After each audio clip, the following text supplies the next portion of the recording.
Hello दोस्तों, मैं सत्येंद्र कुमार वर्मा। मैंने इससे पिछले लेक्चर्स में मैंने आप लोगों को पारितंत्र के घटक के बारे में बताया और उसके बारे में मैंने विस्तार से समझाया आप लोगों को। आज हम बात करते हैं पारितंत्र के पिरामिड्स। पारिस्थितिकी तंत्र के पिरामिड्स कितने प्रकार के होते हैं और इस पारिस्थितिक पिरामिड्स का नाम किसने दिया, हम इसको पढ़ने की कोशिश करते हैं।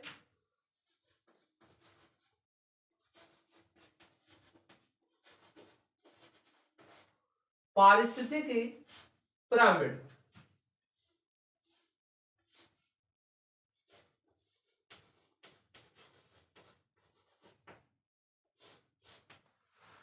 पारिस्थितिकी पिरामिड्स को ब्रिटेन्स के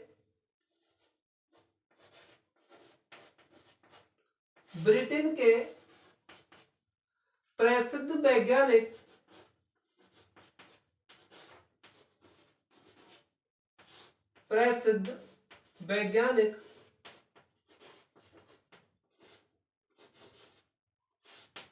चार्ल्स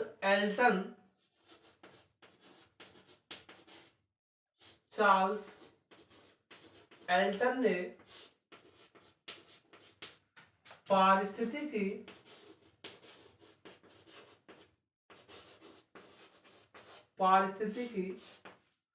पिरामिड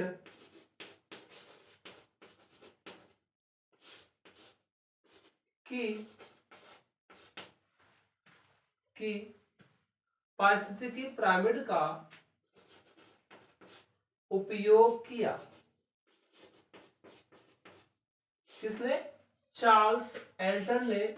और इन पारिस्थितिकी पिरामिड को जो इनके चार्ल्स एल्टन के सम्मान में इनको हम एल्टोनियन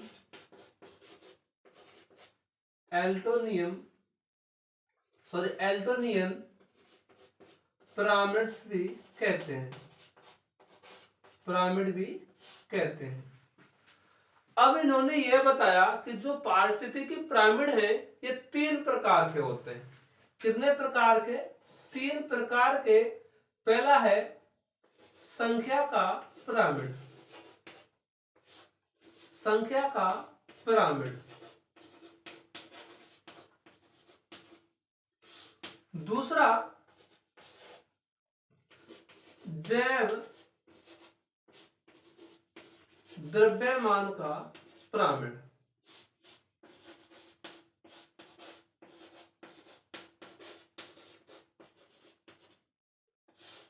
अगला तीसरा ऊर्जा का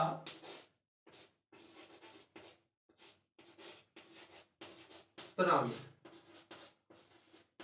ये 3 प्रकार के पिरामिड्स बताए थे। किसने? चार्ल्स एल्टन ने।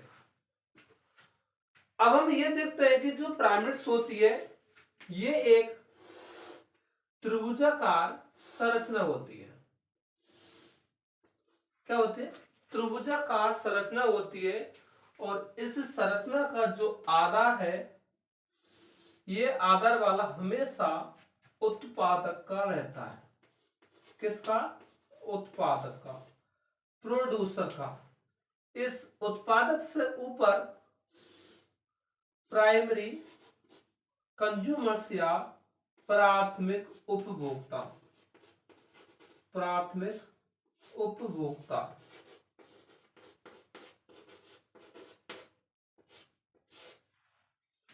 और प्राथमिक उपभोक्ता के ऊपर द्वितीय उपभोक्ता।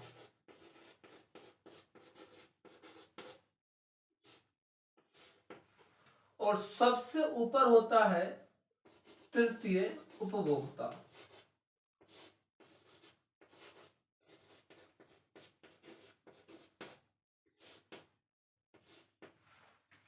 ध्यान से देखना, इस जो पिरामिड्स में यह पारिस्थितिकी पिरामिड है। पारिस्थितिकी पिरामिड और ये पारिस्थितिकी पिरामिड्स को हमेशा ध्यान से देखना कि जो इसका बेस है ये आधार वाला है, हमेशा उत्पादक का होता है और इस उत्पादक की संख्या अत्यधिक हो सकती है, कम हो सकती है, इसका जय भार अत्यधिक हो सकता है, कम हो सकता है, या इसकी ऊर्जा अधिक हो सकती है या कम हो सकती है। इस पिरामिड्स के जो हम देखते हैं इसका जो ट्रॉपिक लेवल्स है, इन ट्रॉपिक लेवल्स में संख्या का पिरामिड्स संख्या देखते हैं जीवों की, और दूसरा देखते हैं जैव द्रव्यमान देखते हैं, तीसरा ऊर्जा देखते हैं। किसी किसी पिरामिड्स में संख्या का मान बढ़ता जाता है और किसी किसी में घटता जाता है, और कोई किसी भी जो हम संख्या का या जैव द्रव्य मान का हम पिरामिड्स पढ़ते हैं तो उल्टा भी बनता है। अब हम इसके पहले पिरामिड्स की बात करते हैं, संख्या का पिरामिड्स के बारे में हम बात करते हैं, और ये संख्या का पिरामिड्स 3 प्रकार के होते हैं।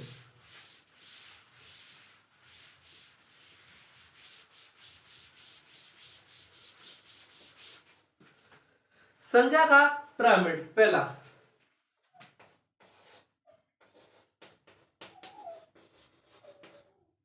संख्या का पिरामिड।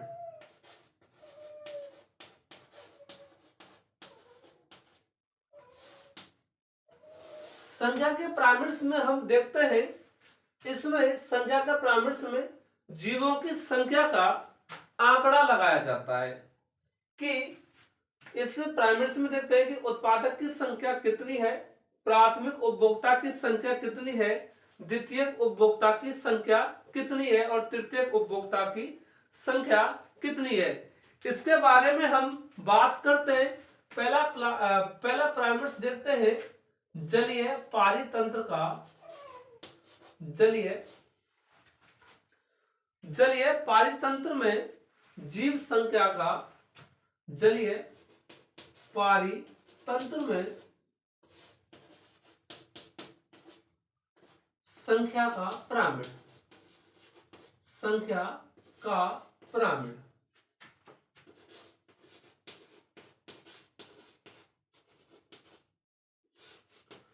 इसमें ये देखते हैं कि किसी जालीय पारितंत्र में या एक्वाटिक इकोसिस्टम में हम देखते हैं जीवों की संख्या का हम आंकड़ा लगाते हैं, तो इसमें हम ये देखते हैं कि उत्पादकों की संख्या सबसे अधिक होती है। किसकी? उत्पादकों की। और इससे कम प्राथमिक उपभोक्ता की। प्राथमिक उपभोक्ता।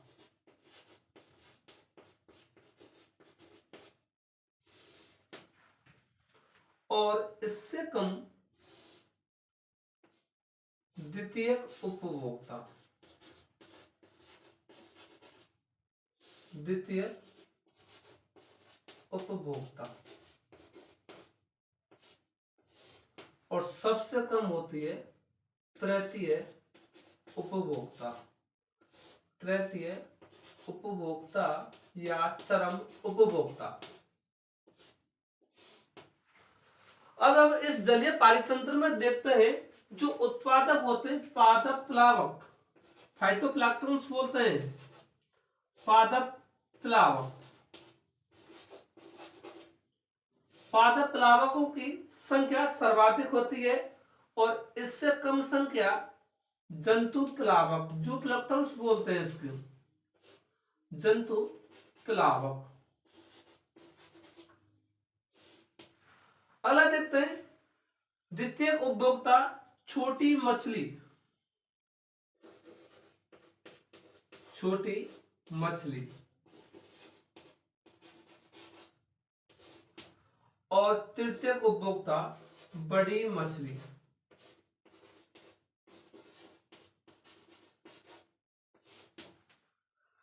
और आप लोग एक संख्या का हम अनुमान लगाते हैं, मान लीजिए उत्पादकों की संख्या 1000 है, किसमें? जलीय पारितंत्र में। तो प्राथमिक उपभोक्ताओं की संख्या कितनी होगी? लगा लो इससे आंकड़े के अनुसार इनसे कम 700 के करीब।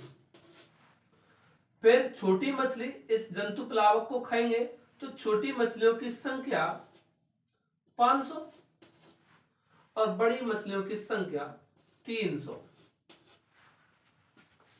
क्योंकि किसी भी हम जलीय पारितंत्र में हम देखते हैं तो पादप प्लावकों की संख्या अत्यधिक होती है और उसके बाद जंतु प्लावक की संख्या क्या होती है, कम, और उसके बाद छोटी मछली और उसके बाद बड़ी मछली। आप लोगों ने तालाबों में देखा होगा कि बड़ी मछलियों की संख्या बहुत कम पाई जाती है और बड़ी मछलियों से ज्यादा संख्या छोटी मछलियों की, और छोटी मछलियों से ज्यादा संख्या जंतु प्लावक की पाई जाती है और जंतु प्लावक से ज्यादा संख्या फाइटोप्लैंक्टन्स की पाई जाती है। और इस प्रकार जलीय पारितंत्र में संख्या का पिरामिड हमेशा सीधा बनता है। कैसा बनता है? हमेशा सीधा बनता है।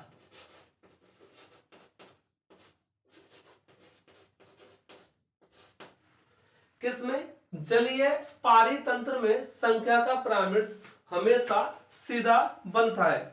अगली बात करते हैं हम घासीय पारितंत्र में।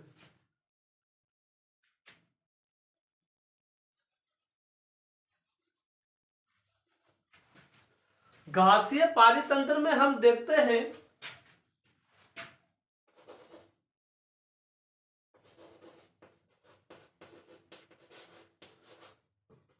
घासीय पारितंत्र या घास पारितंत्र में, और घासीय पारितंत्र में हम देखते हैं उत्पादक घास। घास में के बाद क्या होंगे? छोटे वृक्ष।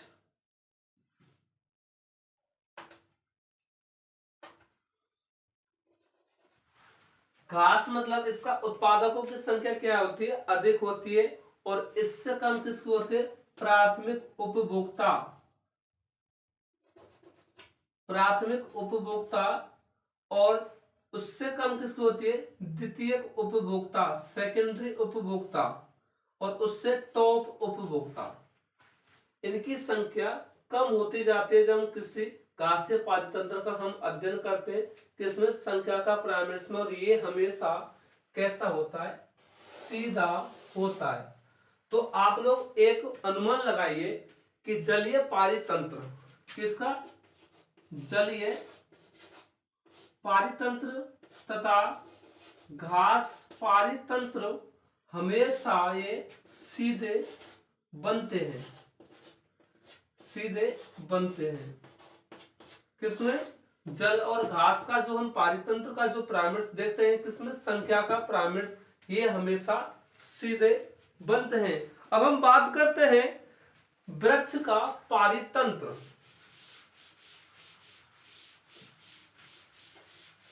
जो वृक्ष का पारितंत्र है ये हमेशा उल्टा बनता है, और क्वेश्चन आता है इसमें से संख्या का पिरामिड्स को हम देखते हैं वृक्ष का पिरामिड। वृक्ष का पिरामिड, और वृक्ष का पिरामिड संख्या में हमेशा उल्टा बनता है। क्या बनता है? उल्टा बनता है। और उल्टा बनता है तो आप लोग देखिए कि मान लीजिए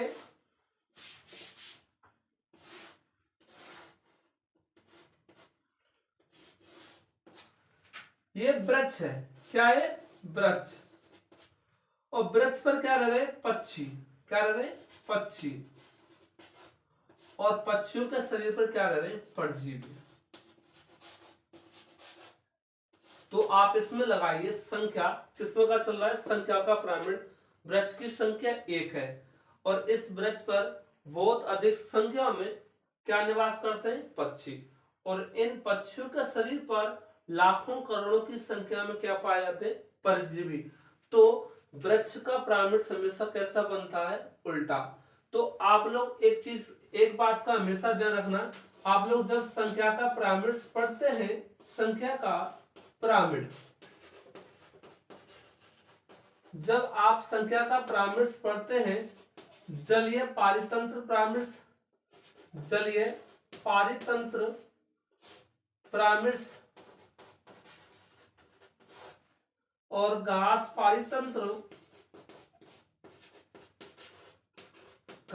पारितंत्र पिरामिड, ये हमेशा दोनों कैसे बनते हैं? सीधे बनते हैं। और लेकिन वृक्ष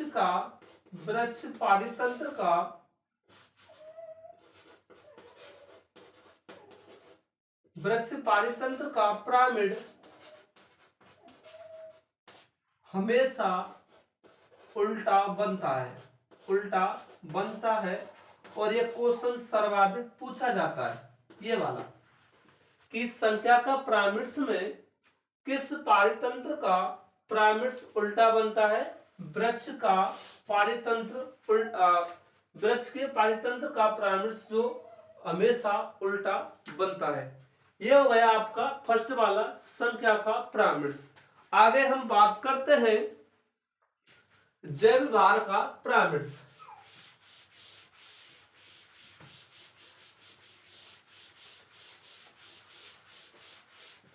जैव भार के हम पिरामिड्स में देखते हैं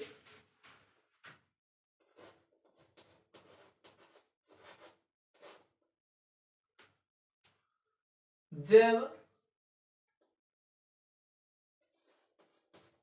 भार का पिरामिड,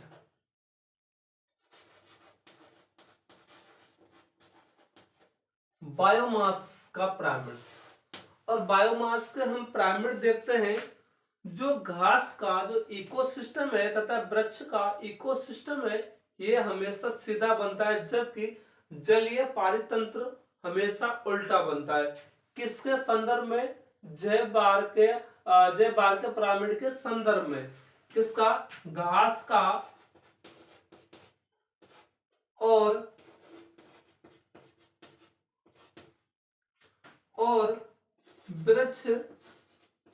वृक्ष का पारितंत्र का पिरामिड हमेशा सीधा होता है तथा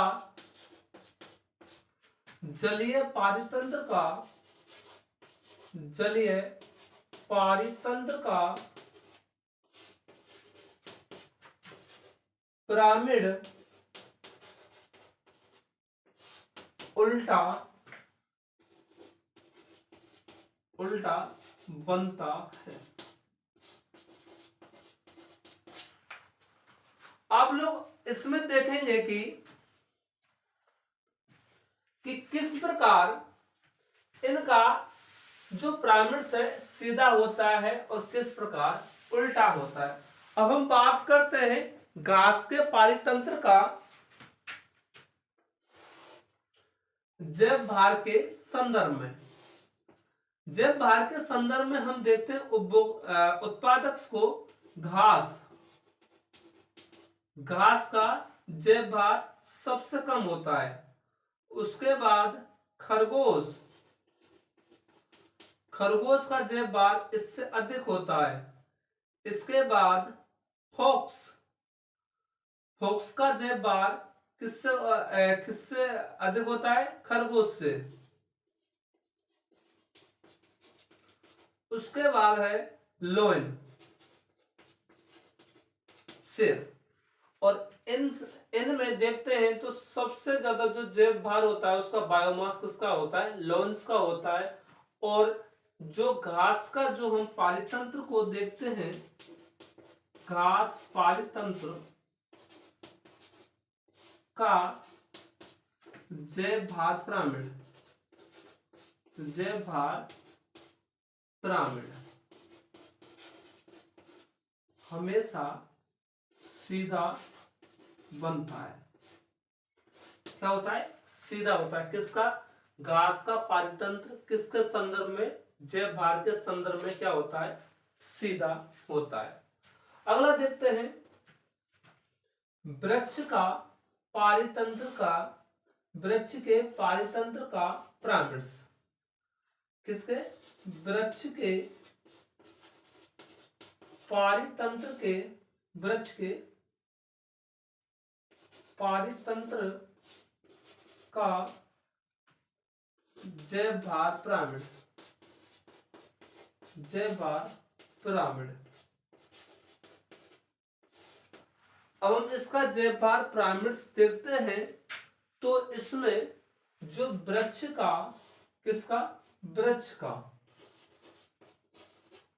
वृक्ष का जैव भार सर्वाधिक होता है। उसके बाद पक्षी का इससे कम और परजीवी का इससे कम होता है। और इस प्रकार वृक्ष के पारितंत्र का जैव भार पिरामिड देखते हैं, ये कैसा होता है? सीधा होता है। अब हम बात करते हैं जलीय इकोसिस्टम में जो जैव भार का हम पिरामिड देखते हैं तो ये हमेशा उल्टा होता है, और उल्टा होने के कारण जैव भार का पिरामिड जो क्या होता है? उल्टा होता है। किसका? जलीय पारितंत्र का। और जलीय पारितंत्र में हम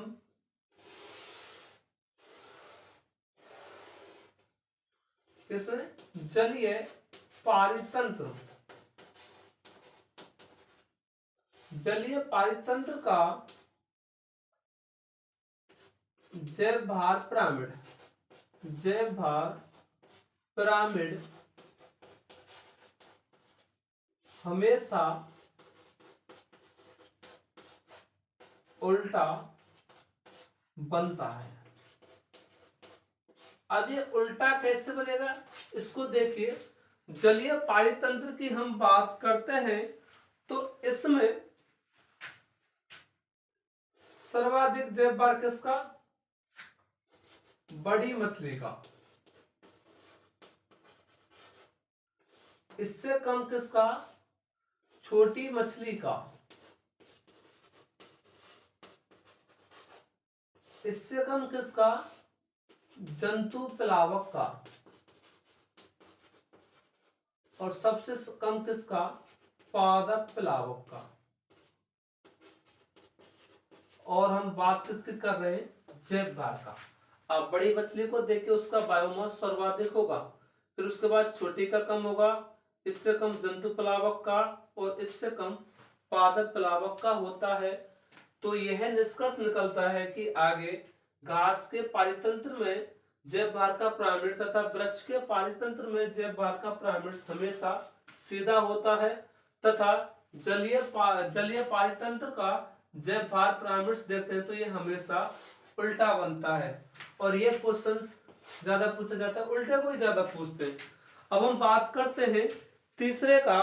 तीसरे में देखते हैं हम ऊर्जा का पिरामिड।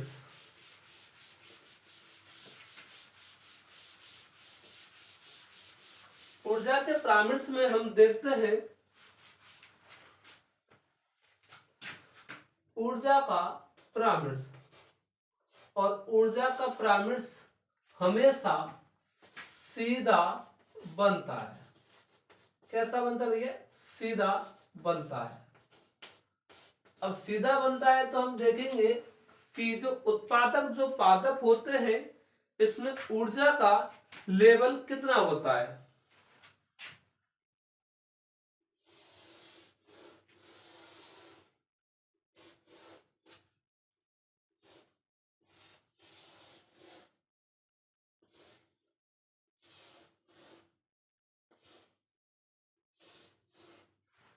उत्पादक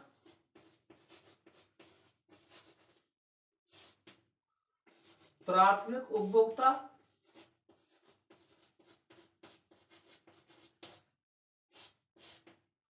द्वितीयक उपभोक्ता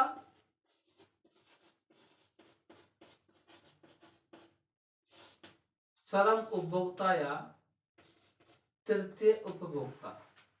मान लीजिए ऊर्जा का जो लेवल है उत्पादक में 10,000 जूल है। कितना?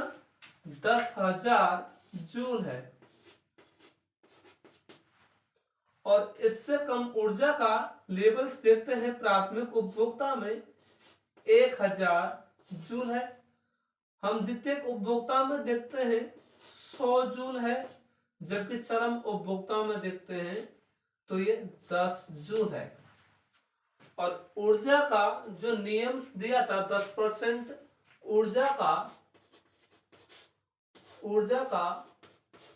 10% नियम लिंडमैन ने दिया था। और इन्होंने ये बताया था कि 90% ऊर्जा उपापचयी क्रियाओं में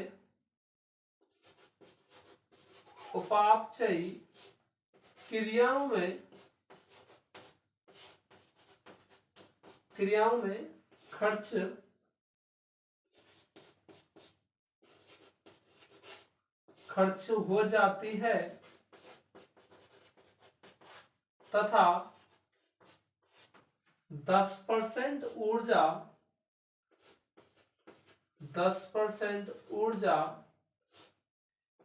एक पोषक स्तर से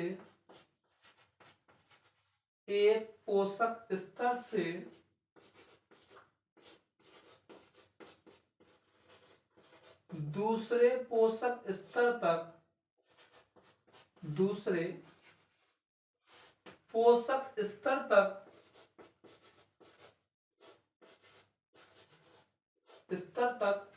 स्थानांतरित होती है।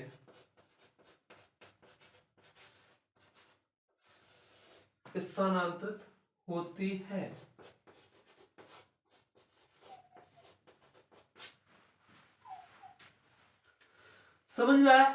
ऊर्जा का पिरामिड हमेशा कैसा बनता है? सीधा बनता है। जिससे आप लोग देख रहे होंगे इस पिरामिड्स में जो उत्पादकों के पास कितनी ऊर्जा है? 10,000 जूल्स ऊर्जा है। जबकि प्राथमिक उपभोक्ता में कितनी हो जाती है? 1,000 जूल्स। द्वितीयक उपभोक्ता में 100 जूल्स हो जाती है और चरम उपभोक्ता में या टॉप कंज्यूमर्स में 10 जूल्स हो जाती है। और ये जो ऊर्जा है ये घटती जाती है, केवल इसका 10% ही भाग स्थानांतरित होता है एक पोषक स्तर से दूसरे पोषक स्तर पर। जो 90% जो ऊर्जा है वो किस क्रिया में खर्च हो जाती है? उपापचय क्रियाओं में खर्च हो जाती है तथा 10% ऊर्जा एक स्तर से दूसरे स्तर तक स्थानांतरित होती है। इस प्रकार आपके पारिस्थितिकी पिरामिड्स का जो टॉपिक है वो खत्म होता है। इसमें मैंने आप लोगों को 3 प्रकार के पिरामिड्स बताए हैं। संख्या का पिरामिड्स, जय भार का पिरामिड्स और ऊर्जा का पिरामिड्स। जो हम पहले देखा था संख्या का पिरामिड्स पढ़ा था हमने, तो इसमें संख्या के पिरामिड्स में हमने देखे थे घास का तथा जल का जो पिरामिड्स होता है संख्या में सीधा बनता है तथा वृक्ष का जो पिरामिड्स देखते हैं संख्या में उल्टा बनता है। जबकि जय भार में हम ये देखते हैं कि घास का तथा वृक्ष का जो पिरामिड्स होता है वो सीधा बनता है तथा जलीय पारितंत्र में जो पिरामिड्स देखते हैं वो हमेशा उल्टा बनता है। जो ऊर्जा का पिरामिड्स हम देखते हैं तो ये हमेशा सीधा बनता है। और इस जो पिरामिड्स में ऊर्जा का 10% नियम लागू होता है और इस 10% ऊर्जा का नियम यह कहता है और यह नियम लिंडमैन ने दिया था। जो 90% ऊर्जा जो खर्च होती है वो उपापचय क्रिया में होती है तथा 10% ऊर्जा एक पोषक स्तर से दूसरे पोषक स्तर पर स्थानांतरित होती है। और आप लोगों को मैंने बताया था कि पिरामिड शब्द का यूज सबसे पहले कौन ने किया था? चार्ल्स एल्टन ने किया था, जो एक ब्रिटिश वैज्ञानिक थे। और इस जो चार्ल्स एल्टन ने क्या दिया था? पिरामिड्स दिया और इनके सम्मान में हम इस पिरामिड्स को एल्टोनियम्स पिरामिड्स भी कहते हैं। इस प्रकार आपका पारिस्थितिकी पिरामिड्स वाला टॉपिक है खत्म होता है। यदि आप लोगों को इस टॉपिक से कोई भी डाउट हो तो आप कमेंट बॉक्स में कमेंट कर दें। जो आपका जो कमेंट का रिप्लाई जल्दी ही कर दिया जाएगा और आपका जो भी डाउट हो उसको कमेंट में ही बताएं। जो आपका जो डाउट है उसको क्लियर कर दिया जाएगा। और आप लोगों को ये वीडियो अच्छी लगे तो इसको लाइक एवं शेयर करें। नमस्कार।